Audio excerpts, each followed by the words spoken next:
પ્રકરણ 18 માંડી અમારી વાત સંકલિત। માંડી અમારી વાત ગ્રંથમાં રામાયણ અને મહાભારતના બે જાણીતા પાત્રો માંડવી અને વિકર્ણના સંવાદને એક એક કરીને રજૂ કરવામાં આવ્યા છે। તેમના યુગની ઘટનાઓનો સામનો કરતી વખતે આ પાત્રોએ કેવી રીતે ધીરજ, વિચારશીલતા અને ભક્તિ સાથે વર્તન કર્યું તેનું સુંદર રીતે ચિત્રણ કરવામાં આવ્યું છે। આ ગ્રંથમાં દરેક યુગમાં પાત્રો પોતાની ફરજો અને સંજોગોનો કેવી રીતે સામનો કરે છે તેનું સુંદર વર્ણન કરવામાં આવ્યું છે। માંડવી એક સ્ત્રી તરીકે પોતાની લાગણીઓ અને આત્મસન્માન જાળવી રાખે છે, જ્યારે વિકર્ણ દુર્યોધનનો ભાઈ હોવા છતાં અજાણ્યા ન્યાય માટે ઊભો રહે છે। આ ગ્રંથ આપણને સમજદારીપૂર્વક, ધીરજપૂર્વક અને ધાર્મિક મૂલ્યો સાથે જીવન જીવવાનો માર્ગ બતાવે છે। માંડવી। હું શું સાંભળું છું? ખરેખર ભરતનો અવાજ? એમના મુખમાં મારું માંડવીનું નામ! 14 વર્ષના અંતરાલ પછી મારા કાનમાં મધ રેડાયું। હું માંડવી, હા, બરાબર ઓળખી। રઘુવંશના યશસ્વી રાજા દશરથની પુત્રવધુ। જનક રાજાની આજ્ઞાથી અમારા 4 પિતરાઈ બહેનોના લગ્ન એક જ પરિવારમાં કરવામાં આવ્યા। મારા લગ્ન ભરતજી જેવા ધીર, વીર અને તેજસ્વી વ્યક્તિ સાથે થયા। એનાથી હું ખૂબ જ ખુશ છું। અમારા લગ્નના થોડાક દિવસોમાં જ મારા પતિ એમના મામાને ત્યાં કૈકેયી દેશમાં ગયા હતા, પણ મને અયોધ્યાના મહેલમાં કોઈએ એકલવાયાપણું જણાવવા દીધું ન હતું। આમ તો ભરતજી માતા કૈકેયીના પુત્ર હતા, પણ અમે એટલા નસીબવંતા કે ત્રણેય માતાઓના ઉષ્માસભર પ્રેમથી તરબોળ રહેતા હતા।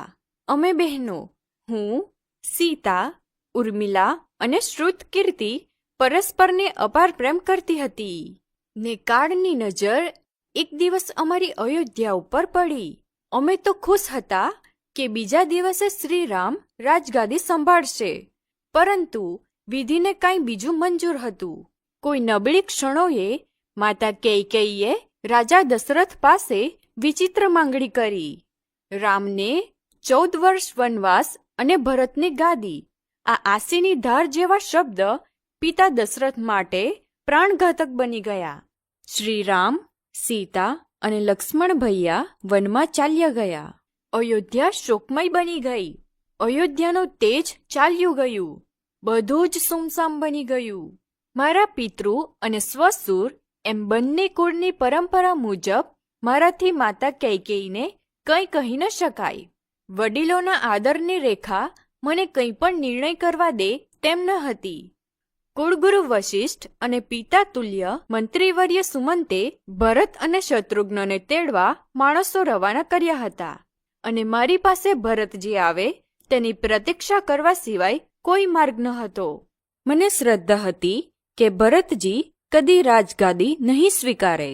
ઊભા થયેલા સંજોગોમાં તેઓ સ્વસ્થ મનથી વિચારી શકે એ સંભવ જ ન હતું। આખરે એમને પ્રસંગની જાણ થઈ ત્યારે તેમની સમગ્ર ચેતનાને હણી લેતા આક્રંદથી રાજમહેલ ધ્રુજી ગયો। તેમણે માતા કૈકેયી સામે અપ્રિય વચન માંગવા માટે વિષાદ વ્યક્ત કર્યો હતો। ભરતજી માતા કૈકેયીને તો બચપણથી જ જાણતા હતા। તેઓ આવી માંગણી કરે એ આખી અયોધ્યામાં કોઈ માનવા તૈયાર ન થાય। એમની ચઢવણી ભલે મંથરા માસીએ કરી હોય, પણ ભરતની શંકાની સોય મારા તરફ પણ ફરી। કદાચ આ જગ્યાએ બીજું કોઈ હોત તો પણ આમ જ વિચારતું હોત। આ આડ મારા માટે કપરું હતું। મને સ્પષ્ટતા કરવાની કોઈ તક ન આપી। મને સીધું જ કહી દીધું, દૂર જા, મને તારું મોં ન બતાવ। અનેક લોકો ચિત્રકૂટ ઉપર શ્રીરામને મનાવવા ગયા। ન્યાય, નીતિ અને ધર્મના પ્રતીક સમા શ્રીરામ પાછા ન આવ્યા। એમની પાદુકા રાજગાદી ઉપર મૂકી ભરતજીએ નંદીગ્રામમાં રહી બધું જ કામ સંભાળ્યું। આ બધા જ ઘટનાક્રમમાં મને સ્પષ્ટતા કરવાની તક ન મળી। હા, મને મારા અધિકારોનો ખ્યાલ નહોતો તેવું નથી। હું વિદ્રોહ કરી શકી હોત। અયોધ્યાના રાજમહેલની એક એક વ્યક્તિ મારા પક્ષે જ હોત। કૌશલ્યમાં તો ભરતને ધમકાવીને મને સન્માનવા ફરજ પાડે જ। ગુરુ વશિષ્ઠ મારા માટે તેમને આજ્ઞા આપવા તૈયાર જ હોત. પણ જો એ રીતે હું મારા અધિકારો મેળવું તો એમાં મારું આત્મગૌરવ ક્યાં રહે? બીજી વાત પણ મારા અંતરને કોરી ખાતી હતી. જે યુગમાં મારો જન્મ થયો તે તમે જાણો છો. દરેક યુગમાં જન્મેલાનો એક યુગ ધર્મ હોય છે અને મારે પણ એ ધર્મ નિભાવવો હતો. શ્રી રામનો જન્મ જ લોકોને આસુરી વૃત્તિથી બચાવવા થયો હતો. આ બધું અમને વનવાસીની ઘટના પછી જાણવા મળ્યું.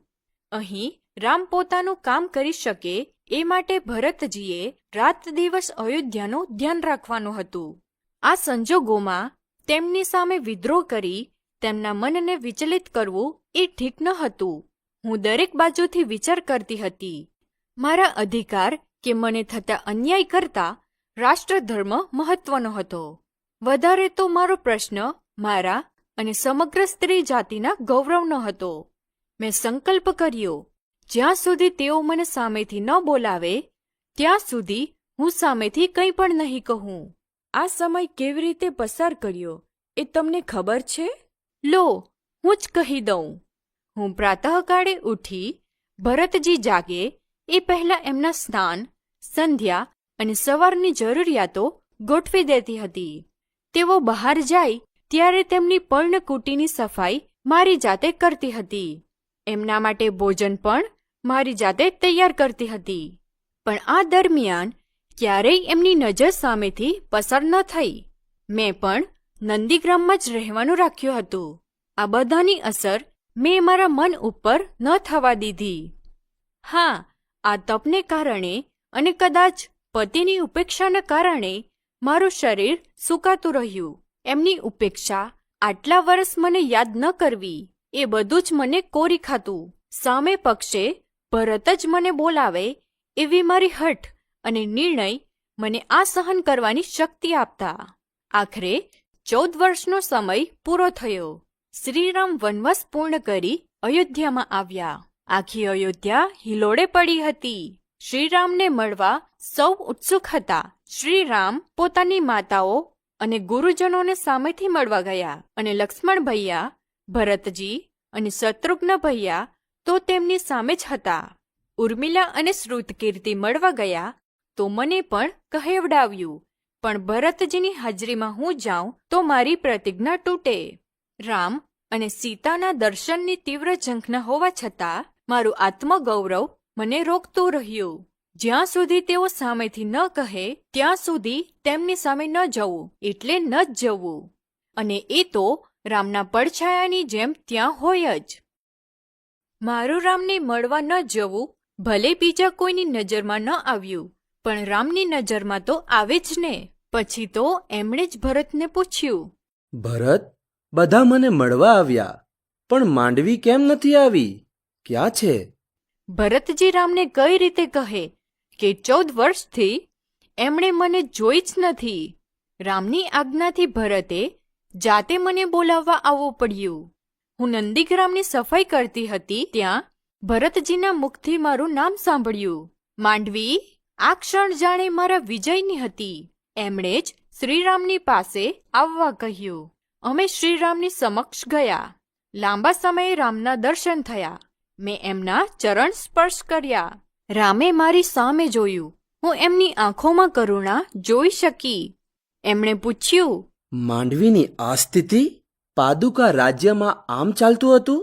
કેમ એના શરીર અને ચહેરા ઉપર તેજ નથી? મેં જોયું કે ભરત માથું નમાવીને ઊભા હતા, નિઃશબ્દ હતા.